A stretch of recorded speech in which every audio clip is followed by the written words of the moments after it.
मेरे मेरे पेट से पैदा हो, नबी की माँ बनने का शरफ मुझको हासिल हो।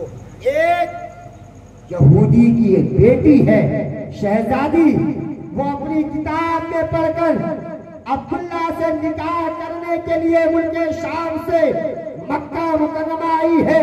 अल्लाह अकबर प्यारे, कितनी लोगों ने चाहा है अब्दुल्ला से शादी करने के लिए, लेकिन अल्लाह को तो और ही मंजूर है कि आमिना के पकड़ से मेरा महबूब पैदा हो, आमिना के जिस्म मुक़द्दस से मेरा महबूब का वजूद, मेरे महबूब का वजूद हो, आमिना के वजूद के सैर में मेरा महबूब गौहर की शक्ल में बनकर इस खाकदानी गेंदी पर जलवा फरोज हो। अजीजाने गिरामी वक़ार, इधर हज़रत आमिना रज़ियल्लाहु ताला अन्हा आमिना होती है। हमल के ज़माने में औरतों को बेपनाह परेशानियां होती है, बेपनाह तकलीफें होती है। अल्लाह अकबर, आला हज़रत मुजद्दिद दीन व मिल्लत अश-शाह इमाम अहमद रज़ा, हम सुन्नियों के जान, हम सुन्नियों की पहचान, अश-शाह इमाम अहमद रज़ा खान फाज़िले बरेलवी अलैहि रहमत व रिज़वान फरमाते हैं कि अगर एक इंसान को चूहे का बच्चा पैदा करना हो जाए, इसका बच्चा, चूहे का बच्चा, तो इंसान उस दर्द की वजह से मर जाना पसंद करेगा, जमीन के नीचे धंस जाना पसंद करेगा, लेकिन चूहे के बच्चे को पैदाइश के वक्त में जो तकलीफ होती है, जो मुसीबत होती है, जो परेशानियां होती है, जिसको शरीयत के दर्द से कहा गया है, अजीजाने गिरामी वक़ार मेरे इमाम फरमाते हैं, अगर इंसान को, मर्दों को चूहे का बच्चा पैदा करना हो तो जमीन के नीचे धंस जाना पसंद करेगा, लेकिन चूहे के बच्चे के वक्त जो दर्द होगी उस दर्द को सहना वो पसंद नहीं करेगा। अजीजाने गिरामी वक़ार, लेकिन हज़रत आमिना रज़ियल्लाहु ताला अन्हा फरमाती हैं, मुझे आम औरतों की तरह न कभी दर्द का एहसास हुआ, न कभी कोई तकलीफ हुई, न कभी कोई परेशानी हुई। हज़रत आमिना फरमाती है, 9 माह की मुद्दत किस तरह से गुजर गई, किस तरह से 9 माह का वक्त गुजर गया, मुझे जर्रा बराबर न कोई तकलीफ हुई, न कोई एहसास हुआ, न कोई दर्द का एहसास हुआ। हज़रत आमिना फरमाती है, जब आखिरी रात है, 12 रबीउल अव्वल की रात है, सुबह शादी का वक्त है, हज़रत आमिना फरमाती है, मैं क्या देखती हूँ, मेरे घर में खूबसूरत नौजवान लड़कियां जो अपने मुनाफ की बेटियों के मुशाबे हैं, मेरे घर में आती है, लंबी चौड़ी खूबसूरत हसीन और जमील आकर मुझे तसल्ली देती है, मदद का वादा करती है और कहती है, ऐ आमिना तुझे हैरान होने की जरूरत नहीं है, आमिना तुझे परेशान होने की जरूरत नहीं है। हज़रत आमिना फरमाती है, मैं क्या देखती हूँ, मुझ पर अजीब तरह से खौफ तारी है। अल्लाह अकबर। हज़रत आमिना फरमाती है, मैं क्या देखती हूँ, आसमान से एक पर्दा मेरे सहन में आरेज़ा है, मेरे सहन में लटका हुआ है, आवाज आती हाथ पे गैबी से, आमिना उस पर्दे को पकड़ ले। आमिना फरमाती है, 12 रबीउल अव्वल की रात है, सुबह शादी का वक्त है, आका अलैहिस्सलाम की पैदाइश से पहले हज़रत आमिना फरमाती है, आसमान से जमीन तक एक सफेद किस्म का पर्दा, रेशमी पर्दा लटका हुआ है। आवाज आती है, आमिना इस पर्दे को पकड़ ले। हज़रत आमिना रज़ियल्लाहु ताला अन्हा फरमाती है, मैंने चूही उस पर्दे को पकड़ा, मेरी निगाहों से सारे हिजाबात हट गए, सारे खौफ खत्म हो गए, मैंने ज़मीने मशरिक को भी देख लिया, मैंने ज़मीने मगरिब को भी देख लिया, मैंने ज़मीने शुमाल को भी देखा, मैंने ज़मीने जुनूब को भी देखा, मैंने देखा कायनाते आलम में 3 झंडे लहरा रहे हैं, 3 झंडे लहरा रहे हैं। नबी की पैदाइश से कब्ल आमिना फरमाती है, मैंने देखा पूरी कायनात में 3 झंडे लहरा रहे हैं, एक मशरिक में, एक मगरिब में, एक खाने काबा के ऊपर, एक खाने काबा के ऊपर। अल्लामा शेख मुहक्किक मुहद्दिस दहलवी रहमतुल्लाह अब्दुल हक मुहद्दिस दहलवी रहमतुल्लाह अलैह अपनी किताब अल फवाइदुल फवाद में फरमाते हैं कि जिस वक्त अल्लाह के नबी की पैदाइश हुई, अल्लाह के नबी पैदा हुए, पूरी कायनात में आमिना फरमाती है 3 झंडे लहरा रहे थे। ऐ खातूपुर के गयूर मुसलमानों, अगर कल तुमसे कोई पूछे कि झंडे लगाना सहाबा की क्या सुन्नत है, क्या सहाबा ने लगाया था, क्या ताबईन ने लगाया था, क्या तबे ताबईन ने लगाया था, क्या इमाम मुज्तहिदीन ने लगाया था, किसकी सुन्नत है?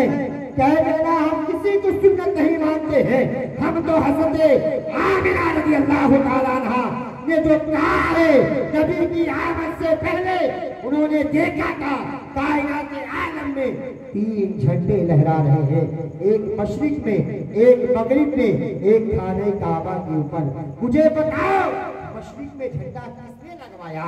मशरिक में झंडा किसने लगवाया? मगरिब में झंडा किसने लगवाया? खाने काबा के ऊपर झंडा किसने लगवाया? अजीज़ाने गिरामी वकार, उसका जवाब एक है, अगर झंडा लगा है खाने काबा के ऊपर मशरिक में मगरिब में किसी और ने नहीं बल्कि रब्बे कायनात ने लगवाया है, जिब्रील अमीन से लगवाया है। गोया झंडे लगाना जिब्रील की सुन्नत है। फरिश्तों अज़ीज़ाने गिरामी वक़ार, उसके बाद हज़रत आमिना फरमाती है मैंने देखा कायनात आलम में 3 झंडे लहरा रहे हैं, एक मशरिक में, एक मगरिब में, एक खाने काबा के ऊपर। हज़रत आमिना फरमाती है अब आधी से ज्यादा रात गुजर चुकी है, सुबह सादिक आने वाला है। अज़ीज़ाने गिरामी वक़ार, हज़रत आमिना फरमाती है मैं क्या देखती हूँ, आवाज आती है ऐ आमिना, आमिना लेट जा। पर्दा कर दिया गया। हज़रत आमिना फरमाती है मैं लेट गई, पर्दा कर दिया गया। आमिना फरमाती मैं लेट गई, क्या देखती हूँ 12 रबीउल अव्वल की रात है, सुबह शादी का वक्त है। मेरे आका अलैहिस्सलातु वस्सलाम इस खाकदानी गिनती पर जलवा अफरोज होते हैं। मेरे आका अलैहिस्सलातु वस्सलाम इस खाकदानी गिनती पर जलवा अफरोज होते हैं। हज़रत सफिया बिन्ते अब्दुल मुत्तलिब जब नबी पैदा हुए तो उनकी फूफी अब्दुल्ला की बहन हज़रत सफिया बिन्ते अब्दुल मुत्तलिब, तारीखों में लिखा है हज़रत सफिया फरमाती है मैं अपने भाई के घर गई, आमिना के घर गई, अब्दुल्ला के घर गई। मेरे नबी जब अपने माँ के पेट में थे तभी उनके वालिद मुहतरम हज़रत अब्दुल्ला का इंतकाल हो गया था। नबी की उम्र जब 6 बरस की हुई, 6 साल के हुए, उनकी वालिदा मुहतरमा का इंतकाल हो गया। जब नबी की उम्र 8 साल की हुई उनके दादा का इंतकाल हो गया। अल्लाह अकबर। फिर मेरे नबी अलैहिस्सलातु वस्सलाम जब पैदा हुए, सफिया फरमाती है मैं अपने भाई के घर गई, मुझे मालूम चला कि कोई बच्चा पैदा हुआ है। हज़रत सफिया फरमाती है मैं आमिना रज़ियल्लाहु ताला अन्हा के हुजरे में गई और जाने लगी, आवाज आई ऐ सफिया, ऐ सफिया क्यों जा रही हो? सफिया कहती है मैंने कहा भतीजे को, मैंने कहा आमिना के यहाँ जो बच्चा पैदा हुआ है उसे देखने जा रही हूँ। सफिया कहती है मैं उसे नहलाने और धुलाने जा रही हूँ। आवाज आती है ऐ सफिया उस बच्चे को नहलाने की जरूरत नहीं है, ऐ सफिया उस बच्चे को धुलाने की जरूरत नहीं है, इसलिए कि वो बच्चा खुदा की तरफ से तैयबो ताहिर पैदा किया गया है, पाको साफ पैदा किया गया है, उसे नहलाने की जरूरत नहीं है, उसे धुलाने की जरूरत। बहुत क्या बात है, सुभान अल्लाह सुभान अल्लाह। सफिया फरमाती है फिर मैं चादर का टुकड़ा लेकर आगे बढ़ी और जब आगे बढ़ी मैंने सोचा जरा जांचा जाए कि आमिना के यहाँ जो बच्चा पैदा हुआ है वो लड़की है या लड़का, इस चीज को जांचा जाए, देखा जाए। हज़रत सफिया फरमाती है मैं आमिना के करीब गई, हुजरे में गई तो क्या देखती हूँ आमिना के गोद में जो बच्चा था, आमिना के यहाँ जो बच्चा पैदा हुआ था, अल्लाह अकबर, वो जमीन पर लेटा हुआ है और ऐसा लेटा हुआ है जिसको इब्ने माजा ने बयान किया है अल्लाह अकबर। मेरे नबी फरमाते, हज़रत सफिया फरमाती हैं, ऐसा लेटा हुआ है जैसे कि अल्लाह की हमदो सना कर रहा हो, किसी की इबादत कर रहा हो। और हज़रत आमिना फरमाती है, जो ही मेरा बेटा मेरे जिस्म से पैदा हुआ, मेरे बदन से पैदा हुआ, पैदा होते ही उसने अपने सर को सजदे में रख दिया था और रखने के बाद रब्बे हबली उम्मती की सदाएं मदद कर रहा था, रब्बे हबली उम्मती की सदाएं मदद कर रहा था। अज़ीज़ाने गिरामी वक़ार, मेरे नबी पैदा हुए, हम गुनहगार उम्मतियों को याद कर रहे हैं। और आज उम्मती है कि नबी को, नबी की आंखों की ठंडक पहुंचाने के लिए अपनी मस्जिदों से दूर है। नबी फरमाते हैं कि नमाज मेरी आंखों की ठंडक है। नबी फरमाते हैं नमाज मेरे आंखों की ठंडक है। हम नमाज अदा कर रहे हैं, नबी फरमाते हैं आंखों में ठंडक मेरे होती है। अज़ीज़ाने गिरामी वक़ार, वो नबी जिन्होंने पैदा होते ही हम गुनहगार उम्मतियों की बख्शिश की दुआएं की हो अल्लाह से, अल्लाह पर आज वो उम्मती नबी का हक फरामोश कर दिया है, नबी का हक भूल गया है। अज़ीज़ाने गिरामी वक़ार, सफिया फरमाती है, मैं आगे बढ़ी, सोचा कि जांचूं आमिना के हाथ में बच्चा पैदा हुआ है, वो लड़की है या लड़का। अल्लाह अकबर। सफिया फरमाती, मैं आगे बढ़ी, क्या देखती हूँ आमिना के हाथ जो बच्चा है वो बिल्कुल जमीन पर लेटा हुआ है, गोया ऐसा महसूस हो रहा है कि कोई अल्लाह की बंदगी कर रहा हो। अज़ीज़ाने गिरामी वक़ार, उसके बाद सफिया ने ले लिया, लेने के बाद क्या देखती है, अल्लाह अकबर। सफिया कहती है, मैं देखकर हैरान रह गई, आमिना के यहाँ जो बच्चा पैदा हुआ है वो खुदा की तरफ से खतनाशुदा पैदा किया गया है, नापीदा पैदा किया गया है। किसी दुनिया के इंसान ने मेरे सरकार का नाप नहीं काटा है, मेरे सरकार का खतना नहीं किया है। आप खुदा की तरफ से महबूब पैदा किए गए, नापीदा। दुनिया में जितने भी बच्चे पैदा हुए 1,24,000 या 2,24,000 कमोबेश अंबिया किराम का सिलसिला रहा इस दुनिया में आने का। अब आप बताएं, किसी भी नबी की पैदाइश के वक्त ये अलामतें और ये निशानियां नहीं जाहिर होंगी। क्यों जाहिर होंगी? जितने भी नबी आए सब मेरे नबी के नूर के सदक़े में बनाए, नबी के नूर के सदक़े में उनका वजूद हुआ है। अल्लाह पर अज़ीज़ाने गिरामी वक़ार, अल्लाह पर हज़रत सफिया फरमाती हैं, मैं देखकर हैरत में पड़ गई कि आमिना के यहाँ जो बच्चा पैदा हुआ है खुदा की तरफ से खतनाशुदा नाप कटा हुआ पैदा हुआ है। अज़ीज़ाने गिरामी वक़ार, हज़रत सफिया फरमाती हैं, मैं उस भतीजे को लेकर चादर के टुकड़े में लपेटने लगी, मैंने चाहा चादर इनके जिस्म पर लपेट दिया जाए। हज़रत सफिया फरमाती है, जब मैं चादर लपेटने लगी मैं देखकर हैरान रह गई, आमिना के यहाँ जो बच्चा पैदा हुआ है चादर लपेटती हूँ, क्या देखती हूँ, महरे नबूवत है और महरे नबूवत के नीचे लिखा है ला इलाहा इल्लल्लाह मुहम्मदुर रसूलुल्लाह सल्लल्लाहु तआला अलैहि वसल्लम। ऐ खाटूपुर के गयूर मुसलमानों, अब आप मुझे बताएं, दुनिया में बड़े बड़े बादशाह, बड़े बड़े किसरो कैसरा, बड़े बड़े सल्तनत के मालिक, बड़े बड़े अमीर पैदा हुए हैं। अब आप बताएं, किसी भी बच्चे की पैदाइश के वक्त ये अलामतें और निशानियां जाहिर हुई हैं? नहीं प्यारे, ये अलामतें और निशानियां आमिना रज़ी अल्लाह तआला अन्हा का जो बच्चा पैदा हुआ है उसके यहाँ जाहिर हो रही है। जो आमिना रज़ी अल्लाह तआला अन्हा के यहाँ जो बच्चा 12 रबीउल अव्वल की रात पैदा हुआ है उसके जिस्म में जाहिर हो रही है। और क्यों ना जाहिर हो, इसलिए वो कोई आम बच्चा नहीं है बल्कि वो नूरुन अला नूर है, रसूलों का इमाम है, रसूलों का सरदार है। हुस्न यूसुफ दमे ईसा यदे पैदादारी आचा खुबा हमादारन, या रसूल अल्लाह आचा खुबा हमादारन तू तना। सुभान अल्लाह, सुभान अल्लाह। मेरे नबी पैदा हुए, दरियाए सारा जो हजारों साल से बह रहा था खुश्क हो गया। किसरा बादशाह ईरान के महल में शगाफ पड़ गए, 14 कंगूरे गिर गए।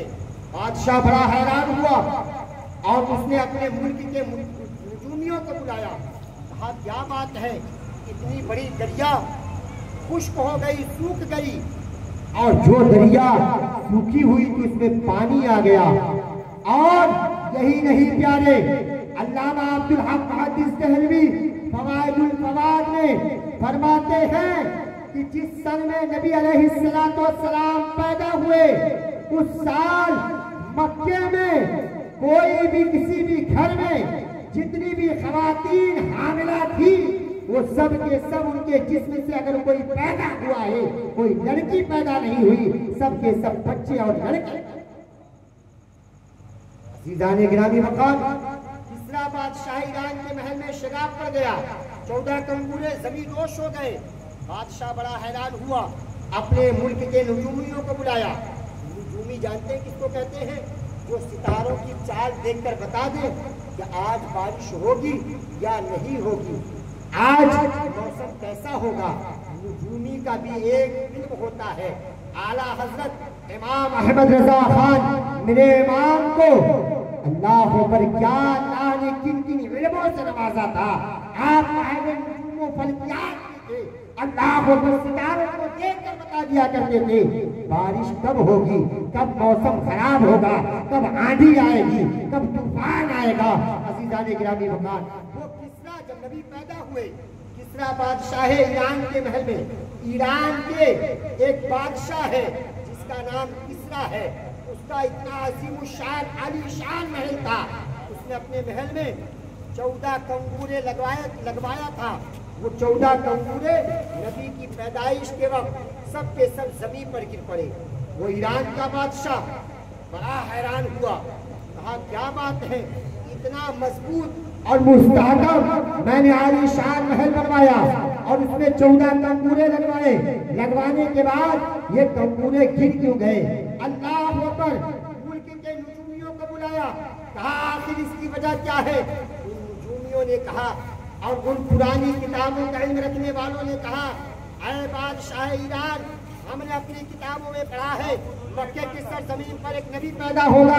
जब नबी पैदा हो जाएंगे तो किसरा बादशाह ईरान के महल में शिगाफ पड़ जाएंगे, 14 कंगूरे गिर जाएंगे। लगता है मक्के की सरजमीन पर वो नबी पैदा हो चुके हैं, इसलिए हमने अपनी किताबों में पढ़ा है मक्के की सरजमीन पर जब नबी पैदा हो जाएंगे ईरान के महल में शिगाफ पड़ जाएगा, 14 कंगूरे गिर जाएंगे। लगता है नबी पैदा हो गए हैं, इसलिए आपके महल में शिगाफ पड़ गया है और 14 कंगूरे गिर गए हैं। बादशाह ने कहा, ऐ नजूमियों, ऐ पुरानी किताब का इल्म रखने वालों, मुझे ये बताओ 14 ही कंगूरे क्यों गिरे? हमारे महल में तो हजारों कंगूरे लगे हैं, हजारों कंगूरे लगे हुए हैं, सिर्फ 14 ही कंगूरे क्यों गिरे? उन पुरानी किताबों का इल्म रखने वालों ने बताया, इसलिए कि किसरा बादशाह ईरान पर सिर्फ 14 ही बादशाह ईरान पर हुकूमत करेंगे। क्या बताया? जब बादशाह ने कहा, ऐ नजूमियों, ऐ पुरानी किताबों का इल्म रखने वालों, ये बताओ हमारे महल में तो हजारों कंगूरे लगे हुए हैं, सिर्फ 14 ही कंगूरे क्यों गिरे? तो उन किताबों, पुरानी किताबों का इल्म रखने वालों ने बताया, इसलिए कि ईरान में सिर्फ 14 ईरानी बादशाह हुकूमत करेंगे, 15वां बादशाह ईरानी नहीं होगा। ईरान फतह हो जाएगा और ईरान पर इस्लाम का परचम लहराने लगेगा। अज़ीज़ान गिरामी वक़ार, आप तारीख का मुताला करें, तारीख इस्लाम का मुताला करें, आपको ये बात रोज़े रोशन की तरह आया हो जाएगी। ईरान पर सिर्फ 14 ईरानी बादशाह हुक्मरानी की है, 15वां बादशाह ईरानी नहीं हुआ है। ईरान फतह हो गया है, ईरान पर इस्लाम का परचम लहराने लगा है। गोया मेरे नबी की आमद पूरी दुनिया में अल्लाह रब्बुल इज्जत मैसेज दे रहा है, पैगाम दे रहा है। ऐ लोगों, 12 रबीउल अव्वल की रात में सुबह शादी के वक्त जो बच्चा आया है उसे कोई आम फहम बच्चा ना समझा जाए, बल्कि वो बच्चा है जिसे तुम दुआए खलील भी कह सकते हो, बल्कि वो बच्चा है जिसको तुम आदम की दुआ भी कह सकते हो, यूसुफ का हुस्न जमाल भी कह सकते हो। हुस्न यूसुफ दमे ईसा यदे बैज़ादारी आचा हुआ हमा कारण या रसूलुल्लाह की तना। मेरे नबी पैदा हुए, अल्लाह रब्बुल इज्जत पूरी दुनिया में मैसेज दे रहा है। और नबी का मैसेज क्या है जानते हैं? आखिरी मैसेज, आखिरी पैगाम, ईमान के बाद इंसानियत का पैगाम नबी ने सबसे पहले दिया है। इंसानियत का पैगाम मेरे नबी ने सबसे पहले दिया है। और अल्लाह के नबी सल्लल्लाहु अलैहि वसल्लम ने अखलाक सबसे ज्यादा सिखाया है। अखलाक अल्लाह भी फरमाता लक़द काना लकुम फी रसूलिल्लाहि उस्वतुन हसना। अल्लाह फरमा रहा है, ऐ लोगों, अगर तुम रसूलुल्लाह की जिंदगी में रसूलुल्लाह की जिंदगी को देखें तो क्या है? उसमें हंसना है। तुम्हारे लिए रसूलुल्लाह की जिंदगी एक नमूने अमल है। अल्लाह के नबी सल्लल्लाहु अलैहि वसल्लम की बारगाह में हज़रत अबू बकर सिद्दीक़ रज़ियल्लाहु ताला अन्हु तशरीफ फरमा है। उन्होंने अर्ज किया, या रसूलल्लाह, मेरे वालिद मोहतरम भी ईमान लाना चाहते हैं। अल्लाह के नबी ने कहा, कहाँ है? कहा, या रसूलल्लाह, वो अपने घर पर है। कहा, अच्छा, कौन? कहा, अबू बकर ने कहा। किसके बारे में? अपने वालिद गिरामी हज़रत अबू क़हाफ़ा के बारे में। वो ईमान की दौलत से माला माल होना चाहते हैं। उन्होंने भी इस्लाम को समझ लिया है। या रसूलल्लाह, ईमान लाना चाहते हैं। नबी ने क्या फरमाया? नबी ने अखलाक क्या दिया जानते हो? नबी ने कहा, ठीक है अबू बकर, महफिल खत्म होती है, तुम्हारे वालिद मोहतरम के पास चला जाएगा। अल्लाह पर इतना फरमाना था, इतने में क्या देखते हैं?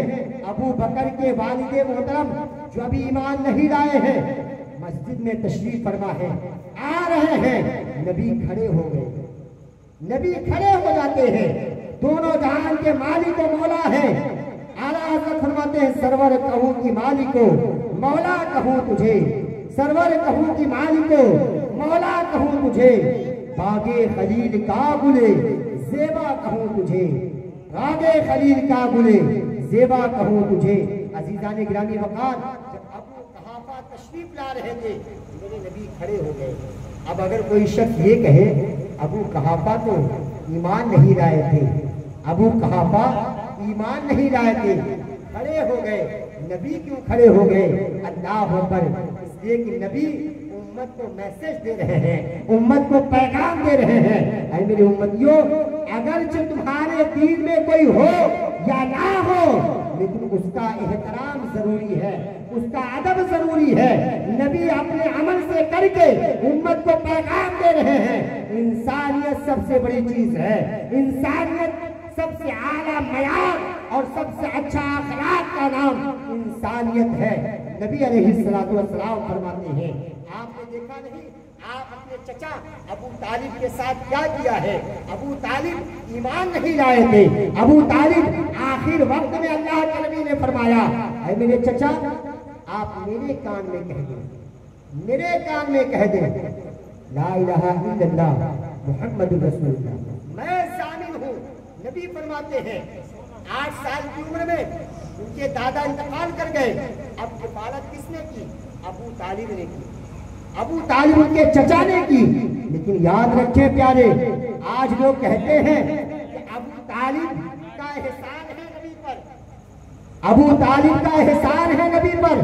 मैं कहता हूँ अबू तालिब का एहसान नबी पर नहीं है, बल्कि नबी का एहसान अबू तालिब पर है कि आज तुमने अबू तालिब को नबी अलैहिस्सलातु वस्सलाम की वजह से जाना।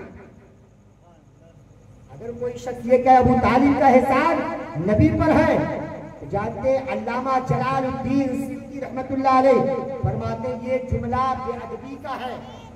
इसलिए कि अल्लामा जलालुद्दीन अपनी किताब दुर्रे मंसूर में फरमाते हैं, अगर कोई शख्स ये कहे नबी के जिस्म पर मिट्टी लग गई है, नबी के जिस्म, नबी के कपड़े पर, नबी के कमीज मुबारक पर मिट्टी लग गई है, अल्लामा जलालुद्दीन सुयूती रहमतुल्लाह अलैह फरमाते हैं ये जुमले बेअदबी के हैं, बल्कि ये कहा जाए कि मिट्टी ने नबी के दामन को चूम लिया।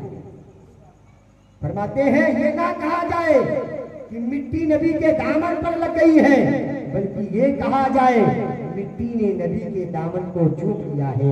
इसलिए प्यारे ये ना कहा जाए कि अबू तालिब ने नबी के साथ एहसान किया है। नबी फरमाते हैं दुनिया में जिन लोगों ने मेरे साथ एहसान और भलाई का वादा किया है, एहसान किया है, मैंने सबों का एहसान दुनिया ही में चुका दिया हूँ। इल्ला अबा बकरिन, सिर्फ एक जात है अबू बकर की, उनका एहसान का बदला कल मैं बरोज़े क़यामत एहसान का बदला अदा करूंगा। नबी फरमाते हैं।